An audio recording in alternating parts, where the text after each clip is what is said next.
Hemos estado hablando de Jesús, hemos estado caminando con Él, hemos permitido que su vida nos impregne la nuestra y hemos estado aprendiendo. Vimos a Jesús como Dios, vimos a Jesús como hombre, vimos a Jesús como sanador, vimos a Jesús como maestro. Hoy veremos a Jesús como Salvador y lo haremos centrándonos en aquel momento cumbre, en el momento en el que Jesucristo va a la cruz a entregar su vida por nosotros. Lo de Jesús es más que una historia, pero sí es una historia que la repasamos en Semana Santa cada año y recordamos aquel momento en el que Jesús entregó su vida en la cruz. Pero estamos claros que es mucho más que eso, que el maestro de Galilea quedó en un madero por algún tiempo, por algunos minutos, algunas horas, que no se quedó ahí, y no solo porque lo bajaron de ahí, sino porque cuando estuvo en la tumba se levantó. Es más que una historia, y es lo que tenemos que aprender, es sacarnos de la mente la idea religiosa de la cruz.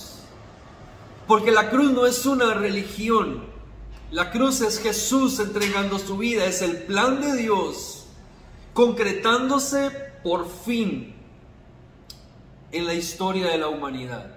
La cruz es la cicatriz que marcó para siempre, que quedó ahí resaltada, imborrable en la historia. No podemos sacar este momento de la historia humana, no podemos, de la historia de la creación, no podemos. Jesús divide la historia para siempre, hay un antes y hay un después. La vida en la tierra nunca volverá a ser la misma después de ese momento en el que Jesús está en la cruz. Y entendemos que Jesús se entregó por nosotros, que cargó aquel madero, llegó al Gólgota, que los soldados lo golpearon, lo maltrataron, que estando en la cruz expiró, y que con eso se estaba marcando que por fin el ser humano tenía acceso a Dios. La cruz representa no ese fatídico lugar de muerte que era para aquellos que vivieron en el contexto de Jesús estando en la tierra, sino representa para nosotros un punto de salvación, pues es un símbolo de salvación. Nos recuerda que Jesús fue entregado ahí, pero más que, y hay que corregir cómo lo decimos, es que a Jesús no lo mataron en una cruz, Jesús entregó su vida en una cruz. Es diferente. Cuando decimos que lo mataron, le estamos dando el poder, la potestad, el dominio, el control a alguien más que ejerce su supremacía y su poder y se impone sobre uno más débil. Pero eso no fue lo que pasó en la cruz. En la cruz nadie pudo matar a Jesús. En la cruz Jesús entregó su vida en plena conciencia de lo que estaba haciendo. Él se entregó, Él tenía el control, Él tenía en sus manos el propósito y lo estaba llevando a cabo. Y se entregó por ti, se entregó por mí. Aun si lo aceptas o lo desprecias, Jesús se entrega en una cruz. Jesús se entrega en amor, Jesús da su vida consciente de que está en la tierra cumpliendo un propósito y que al morir ahí en ese madero, tú ibas a ser rescatado, y vas a tener acceso a la vida eterna, y vas a poder tener salvación, perdón de tus pecados, y vas a poder venir al Padre, y vas a poder adorarle, y vas a poder tener una vida eterna. Jesús se entrega por amor a nosotros, pero estando ahí en la cruz, Jesús pronuncia unas frases, las últimas de toda su misión, en el momento cúspide más importante de su misión. Jesús, estando ahí entregando su vida, pronuncia 7 frases. Y aunque no quiero hacer un dogma de estas frases, ni tampoco quiero meterle toda esta idea muy mística de las frases o lo que Jesús dijo en la cruz, sí tengo que reconocer que aquellas palabras de la cruz tienen un gran significado para nosotros en nuestra vida, en nuestro caminar cristiano y en nuestra relación con Dios. Recogemos estas frases de los diferentes evangelios porque ninguno las registró todas, sino las vamos encontrando en uno y en otro, y las vamos a ir viendo cada una de ellas y pensando cómo esta frase que Jesús pronuncia ahí a minutos de morir tiene un valor para mí como cristiano y como hijo de Dios. Vamos a leer una por una. La primera frase la encontramos en Lucas, la registra Lucas en el capítulo 23, versículo 34. Padre, dijo Jesús, perdónalos porque no saben lo que hacen. Esta es la primera frase. Padre, perdónalos porque no saben lo que hacen. Jesús dice esto mientras a sus pies hay un grupo de soldados que no están adorándolo, no están reconociéndolo, están jugando a la suerte, se están echando suertes a ver quién se queda con su manto. Ahí a sus pies hay personas que se están burlando, se están mofando de él, están haciendo chistes de cómo él pensaba que iba a ser el Salvador y míralo ahora en una cruz. Había gente riéndose, escupiéndolo, diciendo cualquier tipo de vulgaridad sobre él en aquel momento. Y aunque Jesús tenía todo el sentimiento humano de desprecio para poder despreciar a aquella gente y todo el sentimiento de rencor para poder sentir odio hacia esas personas, lo que Jesús pronuncia es: perdónalos. Perdónalos porque son ignorantes, perdónalos porque ellos no saben lo que están haciendo. Perdona a estas personas que están haciéndome daño. Aquellas palabras de Jesús nos hacen pensar que cuando venimos a la cruz, en cualquier condición que vengamos, lo que vamos a encontrar ahí es el perdón. Vamos a encontrar perdón, no rechazo, no odio, no más desprecio, no más cansancio. En la cruz vamos a encontrar perdón. Aquellos hombres que estaban ahí estaban frente a la verdad y no la podían ver, eran ignorantes a lo que estaba pasando. Y Jesús dice: Padre, perdónalos, ellos no saben lo que están haciendo. Lo que Jesús está sintiendo en la cruz, en vez de ser desprecio y odio por estas personas que se lo merecían a juicio nuestro, Él dice que ellos lo que necesitan es perdón. Y es que cuando estamos atribulados, cansados, cuando estamos resentidos en la vida, cuando nos han herido y cuando hemos herido, lo que necesitamos es perdón. Es inevitable para mí pensar en Jesús en la cruz y no recordar aquellas palabras que Pablo le escribe a los Gálatas en el capítulo 2, versículo 20, donde le dice: he sido crucificado con Cristo. Y ya no vivo yo, sino que Cristo vive en mí. Lo que ahora vivo en el cuerpo, lo vivo por la fe en el Hijo de Dios, quien me amó y dio su vida por mí. Pablo está diciendo que he sido crucificado con Cristo. Y cuando pienso en Jesús en la cruz, pienso que nosotros, como hijos de Dios, nos tenemos que ir a subir a esa cruz también. Y en nuestro caminar cristiano reconocemos la cruz, reconocemos que tenemos que perdonar. No puedes ser un seguidor de Cristo si no perdonas.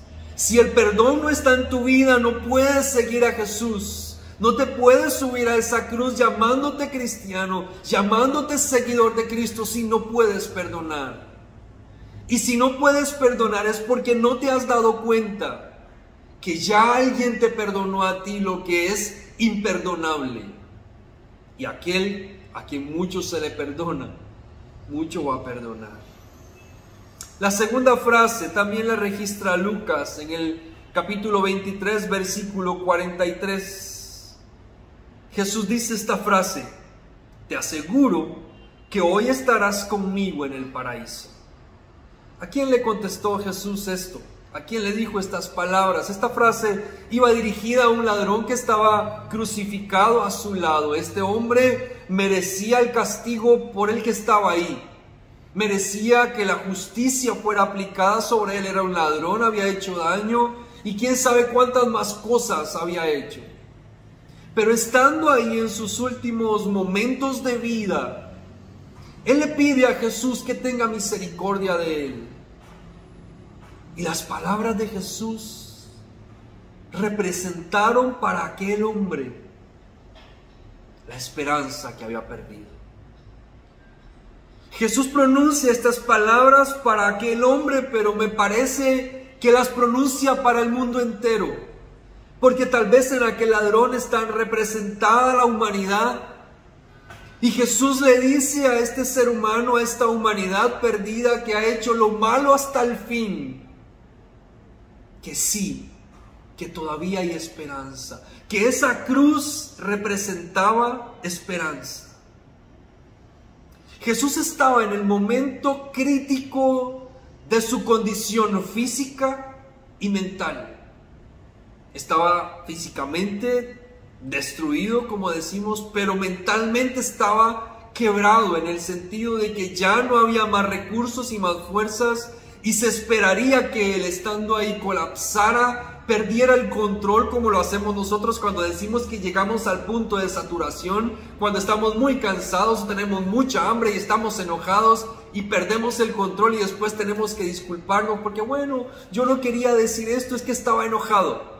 Jesús estaba en ese punto en el que nosotros no tenemos control, pero Él estaba en control, y lo que tiene como palabras para este hombre que no merecía más que condenación es una palabra de esperanza.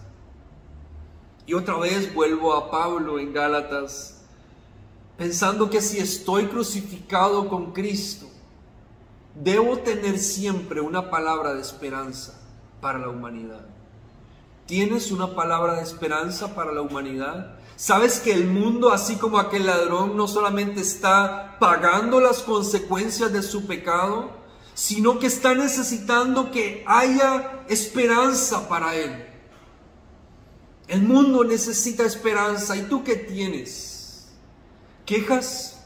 ¿Estás demasiado cansado por tus propios conflictos, heridas, temores?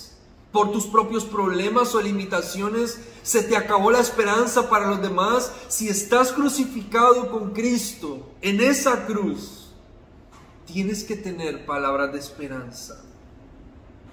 Tienes que ser capaz desde tu realidad de tener una palabra que anime, que motive, que realce los sueños, que realce lo bueno, que dé una nueva vida a aquellos que la han perdido, que reviva los sueños de aquellos que los han prácticamente destruido.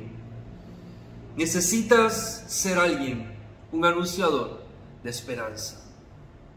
Juan nos cuenta la tercera frase de Jesús en el capítulo 19, versículo 26. Cuando Jesús vio a su madre y a su lado al discípulo a quien él amaba, dijo a su madre: mujer, ahí tienes a tu hijo. Jesús mira a una mujer, reconoce su condición. A pesar de que a los hombres nos cuesta entender a las mujeres, Jesús entiende a esta mujer. Es su madre, con quien tiene un vínculo estrecho y especial, distinto a la de cualquier otro ser humano. Comparte con ella cosas que no comparte con ningún otro, estando ahí. Y Jesús ve a aquella mujer sufriendo la pérdida de un hijo. María podía ver a su hijo como un hijo humano, no como al Dios cumpliendo su propósito, porque tal vez en su humanidad, y estoy especulando, María veía a su hijo y lloraba pensando: es mi hijo. Cualquier padre pensaría en que si tiene a su hijo en esas condiciones, estaría desconsolado y tratando de bajarlo de la cruz y ponerse en su lugar. Jesús reconoce el dolor de su madre, reconoce el sentimiento que hay en ella. Pero Jesús no responde emocionalmente como un ser humano débil. Jesús responde emocionalmente como un ser humano en control, en entendimiento de su misión. Porque la reacción humana, creo yo, podría haber sido bajarse de la cruz y decir: yo no le tengo que causar a mi madre este dolor. Dejo de hacer esto, me bajo de aquí, la consuelo, la abrazo, me quedo con ella. No puedo pensar en que mi madre sufra por mi culpa, como pensaríamos todos quizás. Pero Jesús no pierde de vista su enfoque. Jesús no pierde de vista su misión. Jesús no pierde de vista el propósito por el cual está en esa cruz. Y entiende que aunque lo que está pasando le causa dolor a aquella mujer, Él no puede resolver ese dolor, porque Él no es responsable de las emociones de ella. Pero hace algo. No la deja sola, le da compañía. También se lo dijo a Juan y le dijo al discípulo amado: ahí tienes a tu madre, porque tal vez este discípulo también estaba desconsolado y Jesús una vez más no se baja de la cruz a consolarlo, le dice: tienes que vivir tu dolor, pero ahí tienes con quien atravesarlo. No te dejaré solo, pero no me puedo negar a mi propósito. Cumplir nuestra misión en esta tierra va a causar heridas, va a causar distanciamiento. A veces le tenemos miedo a eso en nuestra vida cristiana, y cuando nos tenemos que subir a la cruz como hijos de Dios, porque estamos juntamente crucificados con Él, tenemos que estar dispuestos a la pérdida, a la renuncia emocional, a lo que representa dejar cosas o personas que amamos, distanciarnos a veces de ellas para cumplir un propósito. Es mi propia experiencia de cuando estaba más joven y tuve que salir de mi casa porque Dios estaba llamándome. Y tuve que renunciar y dejar, distanciarme de familia y amigos cercanos, porque Dios estaba poniendo algo nuevo en el cumplimiento de un plan.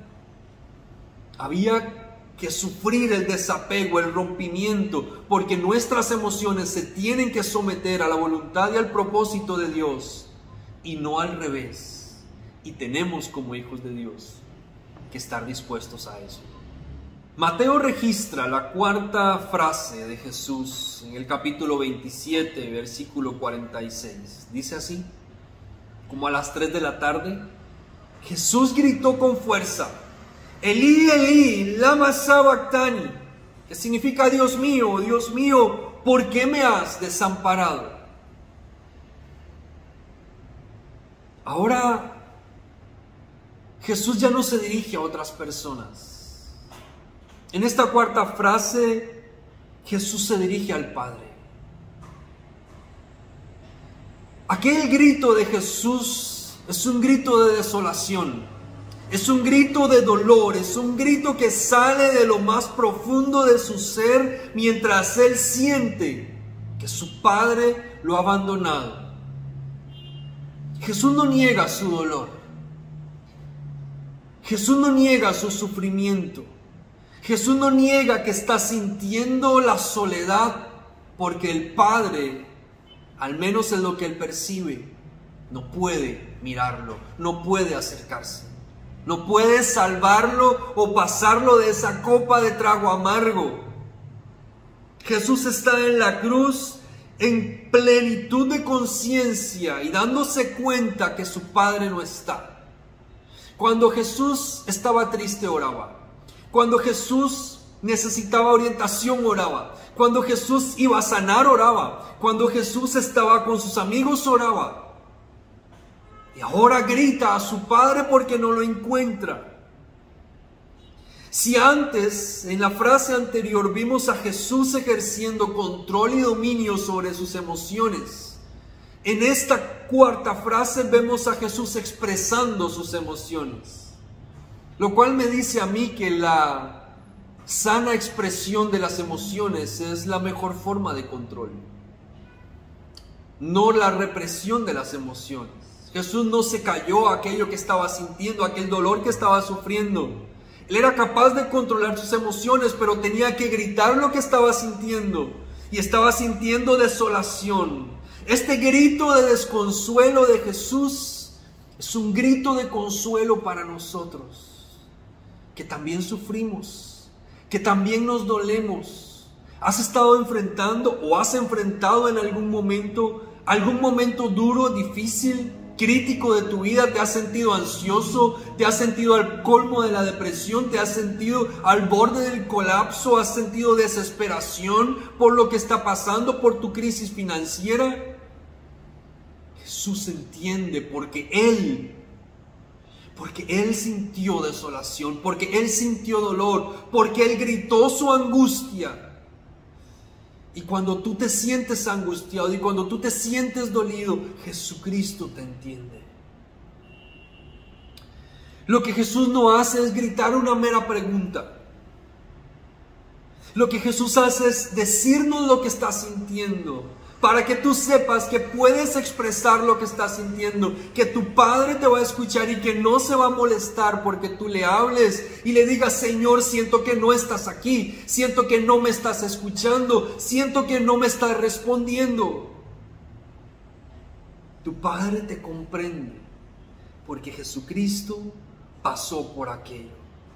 Eres capaz de expresar tu dolor. Si eres hijo de Dios y te subes a esa cruz cada día porque estás crucificado con Cristo, tienes derecho a expresar lo que sientes. No eres un robot que no puedes expresarte, eres un ser humano en plenitud de condición humana y tienes derecho a sentirte, a dolerte, a sentirte mal, a pasar días no buenos, donde no te sientes bendecido, ni en victoria, ni prosperado. Tienes derecho como hijo de Dios. Está bien.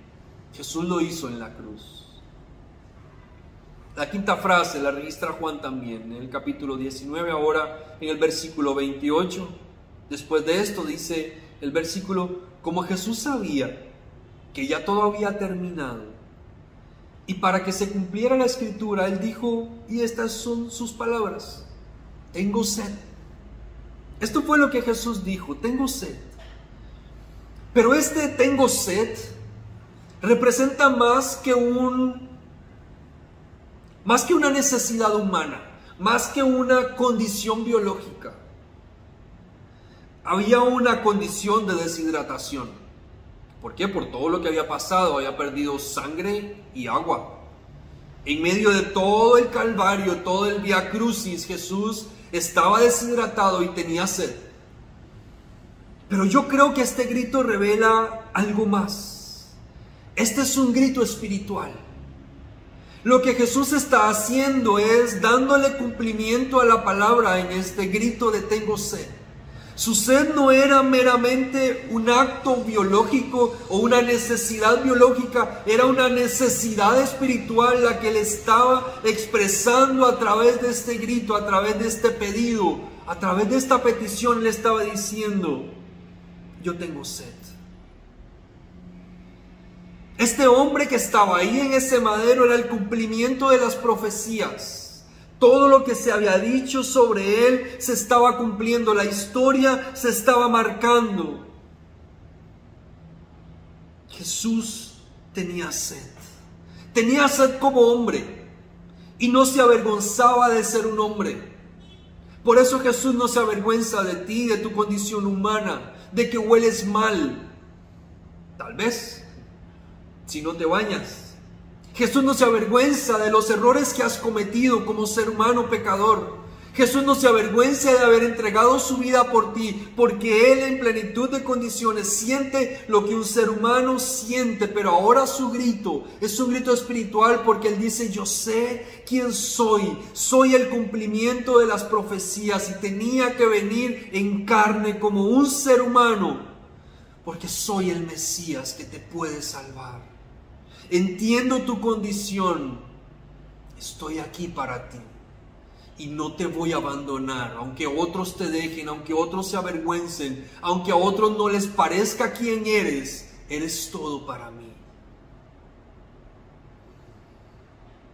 Jesús grita que tiene sed, no solo porque tiene sed, sino porque Él ahora está cumpliendo las Escrituras y Él lo sabe.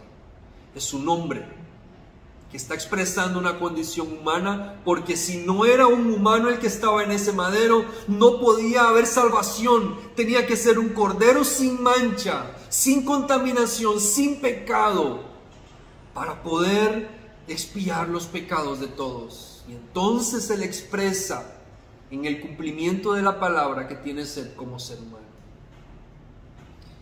La sexta frase de Jesús la registra Juan en el versículo 30 del capítulo 19. Porque cuando Jesús grita que tiene sed, entonces le dan vinagre. Y el versículo 30 dice que al probar Jesús el vinagre, Él dijo: todo se ha cumplido, consumado es. Y luego inclinó la cabeza y entregó su espíritu. Jesús, en sus últimas palabras, Él dice: consumado es. Jesús llega al entendimiento de que ahora sí, todo se cumplió. Y Él dice: consumado es. Todo está hecho, todo se ha cumplido. Los artistas deseaban decir esto cuando terminaban su obra exhaustiva.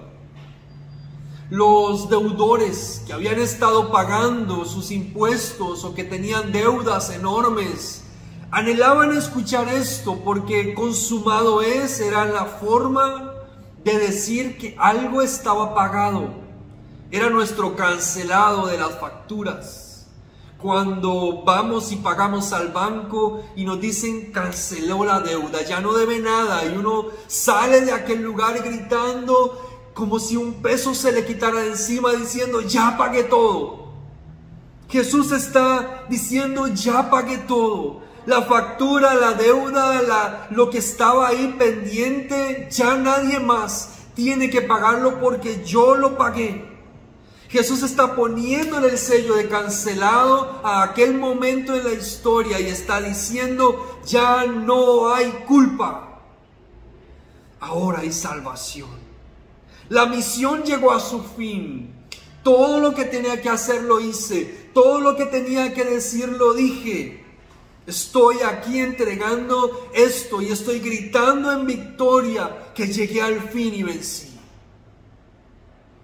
Jesús llega a reconocer que no está derrotado en la cruz, que no está muriendo porque alguien lo derrotó, que está entregando su vida y que ahora Él conquistó la vida y la muerte para siempre. Y Él dice: consumado es, todo está hecho. Una persona en aquella cruz, cuando está muriendo, tendría miedo, tendría mucha angustia, estaría en extremo estresado, lleno de ansiedad, con su mente nublada, arrepentido de toda su vida, sus pecados, sus errores. Pero Jesús está en aquella cruz diciendo: gané, soy el vencedor, nadie me puede quitar esta gloria. Entregué mi vida, Padre, aquí está. He pagado, mi sangre se ha derramado, no hay deuda para ti. La próxima vez que el diablo venga a tu vida y te recuerde o te traiga tu pasado, te traiga tu pecado, te traiga tu vida antigua, te traiga tus defectos, tus errores, tú recuérdale que en aquella cruz alguien estuvo ahí diciendo: consumado es. Todo fue pagado. La muerte fue conquistada, la vergüenza fue conquistada en la cruz. Lo único que sí fue derrotado fue el pecado. Pero Cristo obtuvo la victoria. Dijimos que eran 7 frases. Nos queda la última. Y Jesús grita: consumado es. Y la La frase final la registra Lucas, porque Juan apenas la menciona, pero Lucas la registra en el capítulo 23, versículo 46. Entonces Jesús exclamó con fuerza, y es lo que viene ahora: Padre, en tus manos encomiendo mi espíritu. Y al decir esto, Jesús expiró. Vea qué interesante lo que pasa aquí. Jesús ha dicho que todo está consumado, pero Jesús no se queda con todo el crédito, porque ahora Él que ha conquistado, Él dice: Padre, entrego todo. No estoy aquí para usurpar tu lugar, porque aún en el peor y en el mejor momento de mi vida eres tú quien tiene la gloria. Mi vida está entregada en tus manos. Qué momento de adoración tan inoportuno o tan oportuno. Porque es que en el peor momento de nuestra vida que surge nuestra mejor adoración. No sé si a usted le ha pasado antes.